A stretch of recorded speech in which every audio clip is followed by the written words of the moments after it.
طيب احنا دلوقتي والناس برضو المتابعين عايزين يعرفوا، احنا دلوقتي انا عايز اعمل سيستم زي كده، على اي اساس ابدا اختار الانفرتر واختاره ليه 3000 واط واختاره 1000 واط واختاره على اي اساس؟ فانا الخطوات اللي ابدا اعملها عشان عايز ادخل المنظومه دي اعمل ايه؟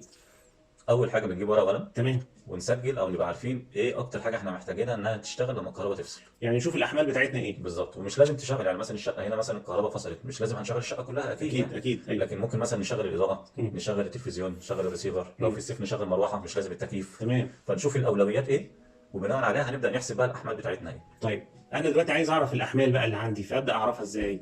في طريقتين نعرف بيهم الاحمال. لا اما بنجيب كل جهاز تعرف هو بيستهلك كام واط وبنسجل الكلام دوت، او بتجيب حد مثلا فني كهرباء يكون معاه مثلا بنسة احمال ويقيس لك الاحمال بتاعت الحاجه اللي انت عايزها.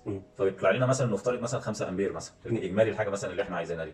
بنضرب ال 5 امبير في 220 فولت يطلع لنا الواط بتاعنا اللي احنا محتاجينه. دي افضل طريقه او اسهل طريقه ان احنا نعرف بيها. تمام. طب انا عايز ابسطها وانا مش عايز اتكلم في معادلات بس. تمام. لا ما احنا بص، الناس برضو هنا ممكن تبقى محتاجه تعرف بالتفصيل. يعني انا برضو بتكلم للناس اللي بره المجال يعني. تمام. بالظبط. فاحنا دلوقتي بشكل مبسط انا مثلا عندي مروحه زي كده، يعني مثلا المروحه دي كده مكتوب عليها تحت ان هي 70 واط كده، دي انا عرفت انا لو هشغل في الصيف يبقى انا كده اكتب واحد 70 واط. تمام. بس بالنسبه للمراوح او اي محركات بيبقى في حاجه اسمها بدايه التشغيل. بدايه التشغيل دي يعني احنا بنضطر احنا نزود شويه، يعني مثلا هنا 70 واط بنزود مثلا من 30 ل 40%. 30 ل 40% بالظبط. اللي هي بدايه التشغيل بتاعت المروحه نفسها. دي برضه بتوصل التقويمه، يعني التقويمه بتاعت المواتير، زي المواتير، زي التكييفات، الكباس في التكييف، الحاجات اللي زي كده. تمام. طيب دلوقتي هي 70، يعني انا احسبها على 100 مثلا، مثال مثلا احسب ان هي 100 واشوف الانوار اللي عندي كل لمبه مكتوب عليها كام مثلا في الشقه عندنا مثلا 3 غرف مثلا وصاله ومطبخ وحمام وكده. حلو. هنعدهم مثلا، هنقول مثلا 6 لمبات. ماشي. هنقول 6 لمبات مثلا، اللمبه 20 واط. تمام. يبقى كده كام؟ 20 في 6 2 في 6 12 120 واط. واط. يبقى احنا كده عندنا مثلا بند الاضاءه 120 واط. حلو. بند المروحه مثلا لو قول مروحتين هنقول مثلا 200 واط. يبقى 200 واط. ماشي. الانفرتر نفسه الاستهلاك، لان بيبقى فيه فانات جوه المروحه اللي هي بتاعت التبريد والشغل بتاعه. في ناس برضه ساعات بتنساها. هنقول شوفوا قد ايه، هنقول مثلا من 100 ل 200 واط مثلا يعني. مثلا ماشي. تمام. ونجمع كل الاحمال ديت، نعرف مثلا احنا هنجمع قد ايه. نفترض مثلا انها 750 واط. تمام. طب مثلا بنعمل ايه زياده شويه مثلا؟ تمام. يعني هنقربها مثلا ل 900 او ل 1000 بحيث يبقى معانا ايه؟ مراوح يعني، عشان لو في حاجه زادت مثلا بتشحن موبايل. بالظبط. في حاجات كده احنا ممكن ما ناخدش بالنا منها، تبقى تفاصيل بسيطه. تلفزيون كده. طب افرض ده دلوقتي يعني مش عارف المروحه دي كام، فانا اقدر اعرفها في حاجه ثانيه؟ يعني هل لو دورت على النت ممكن الاقي؟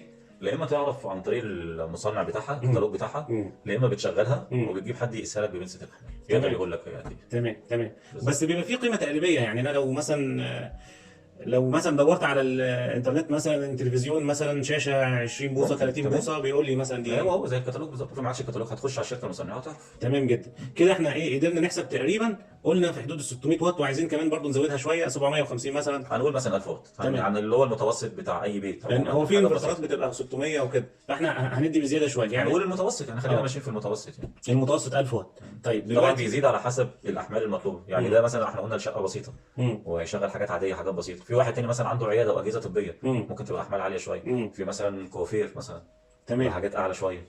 طب دلوقتي بالنسبه احنا وصلنا ان احنا جبنا الاحمال وقدرنا نحددها، ان احنا حاطينها، قدرنا نحدد القيمه بتاعت الانفرتر هنجيبه قد ايه. ايوه. طيب هل بقى اجيبه موديفايد ولا اجيبه بيور ساين ويف؟ انا دلوقتي بتكلم في البيت وعندي انوار بس. انوار بس، هات الموديفايد خلاص. يبقى الموديفايد لان هو ارخص من البيور. بالظبط. طيب. لكن لو انت مثلا عندك مثلا هتشغل عليه شاشات مثلا فيها البورده الالكترونيه بتاعها، الحاجات دي يفضل انها تبقى بيور ساين ويف. تمام ماشي. تمام. يبقى الشاشات عايز تبقى في الامن، خليك في الكهرباء المظبوطه. تمام. دي القاعده مثلا، خدها قاعده كده. امن بخليك. طيب لو دلوقتي انا المقدره بتاعتي الماديه مش خليك في يبقى هاخد الموديفايد بس ما تشغلش عليها حاجات، ما شغلش عليها الحاجات اللي حساسه. تمام. يفضل كده قدرت احدد القدره بتاعت الانفرتر قد ايه بناء عن بناء على الاحمال المطلوبه او اللي انا قدرت احسبها عن الحاجات اللي احنا مطالبين احنا نشغلها. تمام كده. دول اول حاجتين. طيب في نقطه برضو تاني هنا عايز برضو اعرفها للناس، ان برضو قابلناها ان في بعض الانفرترات بيبقى مكتوب عليها الرقم اللي هو الكام واط، اذا كان 600 1000 2000 3، بس دي ما بتكونش القيمه الفعليه او القدره الفعليه بتاعه الانفرتر، بتكون البيك باور بتاعه او البيك بتاعه. فمعناتها اللي هي اللي بيقوم بيها المواتير او الحاجات دي، زي ما اتكلمنا في مثال المروحه. فانا مثلا لو مكتوب عليه مثلا 3000 واط لازم ابقى عارف او اسال الجهه اللي انا بشتري منها ده الفعليه او القدره الفعليه بتاعته ولا دي البيك بتاعته، لان هي البيك هتعلى وبعد كده هينزل. لو مثلا دلوقتي الانفرتر مكتوب عليه 3000 والجهه اللي انا بشتري منها قالت لي ده الفعليه بتاعته ان هو 3000، يبقى كده ماشي معايا تمام. اذا كان 1000 2000 3 فمفيش مشكله.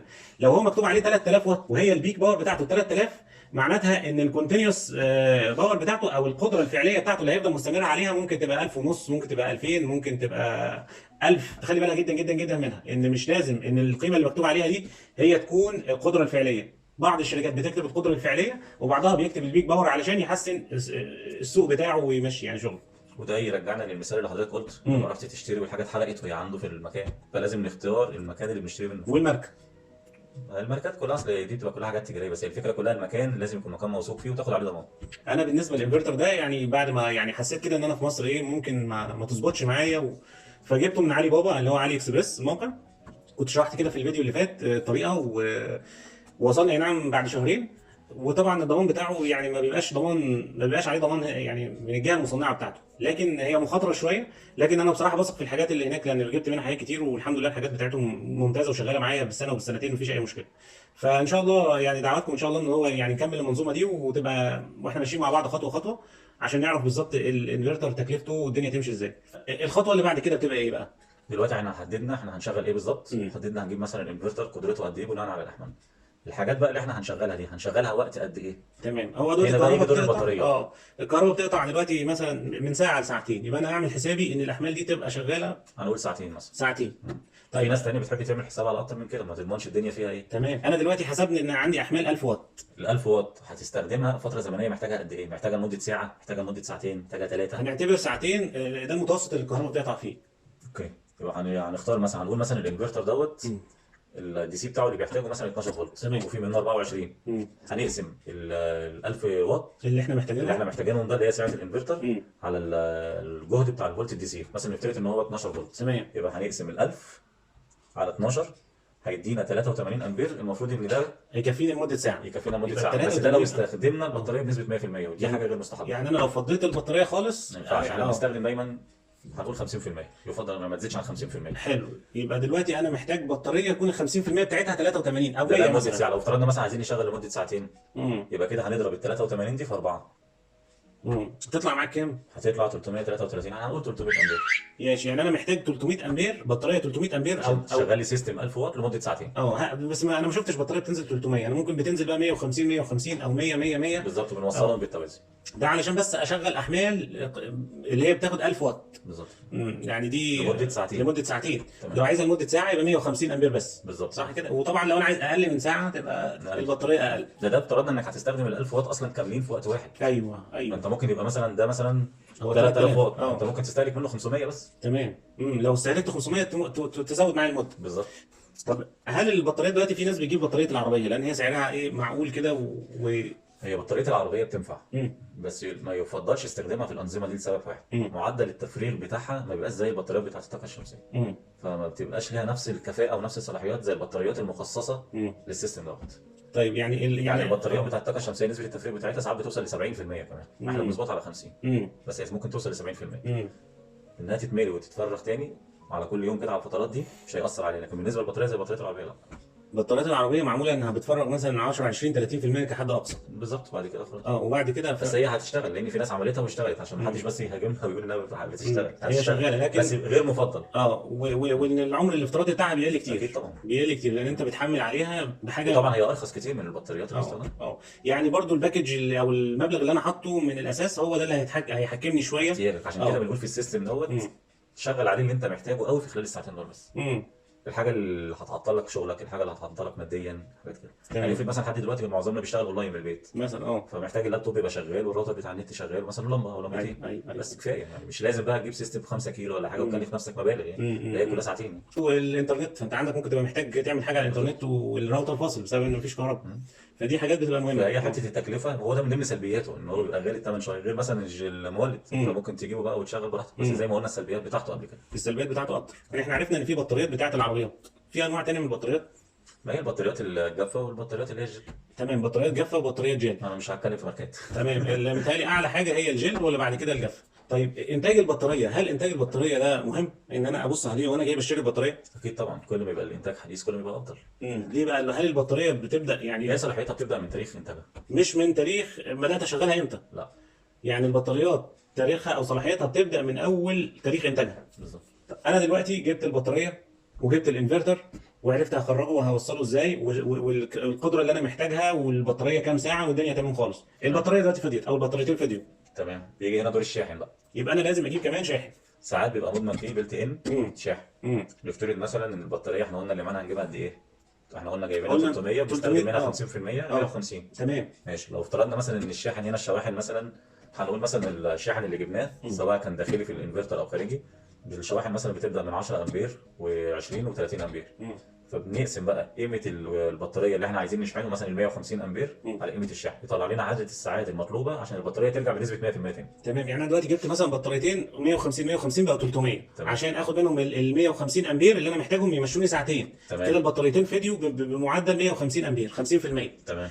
فانا عشان اعيد شحنهم تاني اختار بقى ايه كام امبير بقى، يعني الشاحن ده بقى بقى موجود على حسب انت جبت شاحن قد ايه، انا دلوقتي او الانفرتر جاي معايا اصلا هو مدمج معايا شاحن كام امبير. تمام. خلينا نجيب الشاحن خارجي.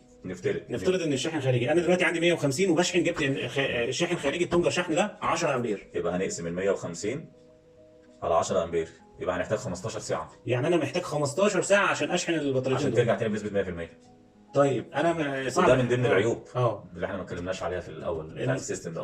غير بقى مولدات الكهرباء ان هو وقود بيشتغل وخلاص في ساعتها. طب انا دلوقتي يعني 15 ساعه دي كتيره جدا، انا دلوقتي هجيب انفرتر 20 امبير مثلا. هنقول لو على 20 امبير يبقى 7 ساعات ونص. 7 ساعات ونص. ولو جبت 30 امبير اقسم ال 150 على 30 يبقى 5 ساعات. يبقى انا محتاج 5 ساعات اشحن فيهم، يتشحن فيهم بطاريه بنسبه 100% وابدا اقدر استخدمها او استخدمهم تاني بشكل فعال. طيب برضو على فكره ده بسبب كده كانت ساعات الناس بتعاني لما كان جات علينا فتره كانت الكهرباء بتقطع 3 4 مرات في اليوم. تمام. كان الانفرتر بيشتغل لفتره والبطاريه ما تلحقش تشحن بنسبه 100% عشان تغطي الفتره الثانيه. فكانت ما بيكملوش بقى الناحيه المره الثانيه بتبدا الكهرباء تقطع، ما بتوصلش بقى بنسبه ال 100%. هي دي الفكره، ما بيكملش الشحن. عشان كده بيجي دور البطاريات لما البطاريه بقى نسبه التفريغ بتاعها توصل ل 70% ممكن بقى تنفعك في حاجه زي كده. تمام. لكن بطاريه العربيه في حاجه زي كده بقى استحاله صعبه جدا.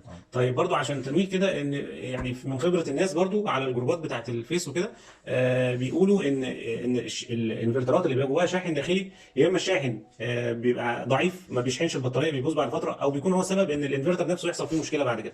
فدي حاجه برضو يعني الناس تاخد بالها منها. ممكن الانفرتر في ناس بتقول ان معاها انفرتر وشاحن وتونجر شحن كله مع بعض في حاجه واحده وشغال معاه سنه وسنتين وثلاثه واربعه والدنيا تمام، وفي ناس بتحصل معاها العكس، فدي بقى بتبقى نصيب يعني، او يعني دي مالهاش ماسكه. وما بيبقاش برضو زي برضو القدره بتاعته ما بيبقاش الشحن بتاعه شحن فعلي، يعني ممكن يبقى 10 امبير مكتوب عليه وتيجي تقيسه تلاقيه 5. فلما تيجي تحسبه مثلا هتلاقيه محتاج ضعف المده اللي هو المفروض اصلا يستخدمها. تمام. عايزين دلوقتي نعرف دلوقتي الانفرترات انهي اغلى سعر وانهي اقل؟ حسب الموجه بتاعته. البيور ساين ويف ده بيبقى ده اغلى حاجه يجي بعدها الموديفاي. طيب والبيور قلنا يفضل عشان نحمي نفسنا خلينا زينا زي شبكه البيور. تمام. يبقى دلوقتي البيور بيبقى افضل من الموديفايد، وبالنسبه للبيور او الموديفايد فيهم قدرات وانا اختار القدره بتاعتي اللي هتناسبني اللي احنا حسبناها كده نفس الطريقه. يعني ممكن ان لو انفرتر 3000 واط وموديفايد يبقى سعره زي انفرتر 1000 واط بس بيور. بالظبط. تمام كده. طيب بالنسبه للبطاريات البطاريات الافضل بطاريات ايه؟ خلينا ماشيين مع سيستم الطاقه الشمسيه. البطاريات المستخدمه في سيستم الطاقه الشمسيه هي اللي نشتغل عليها. نبعد عن موضوع البطاريه بتاعه البطاريات العربيات والشغل. تمام جدا. يبقى دي تاني حاجه. هي اعلى في التكلفه شويه بس افضل لينا وللسيستم. واللي تقدر تشتريه النهارده احسن من اللي هتشتريه بكره ايا كان بقى لان الدنيا دلوقتي رايحه ربنا يستر والله.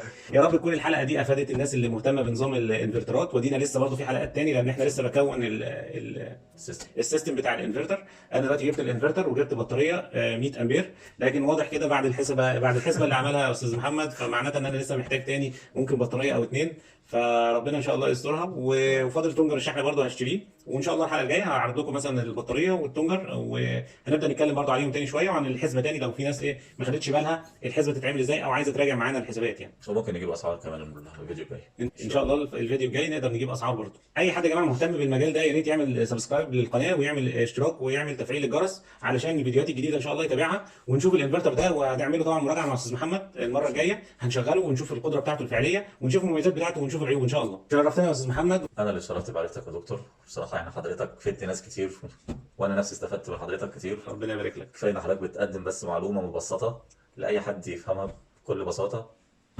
ربنا يجعله ان شاء الله علم نافع يا رب ينتفع به ان شاء الله، وربنا يكرمنا واياكم يا رب ان شاء الله. انتظرونا ان شاء الله في الحلقه الجايه ومعلومات جديده ومراجعه الانفرتر باذن الله. ان شاء الله. سلام.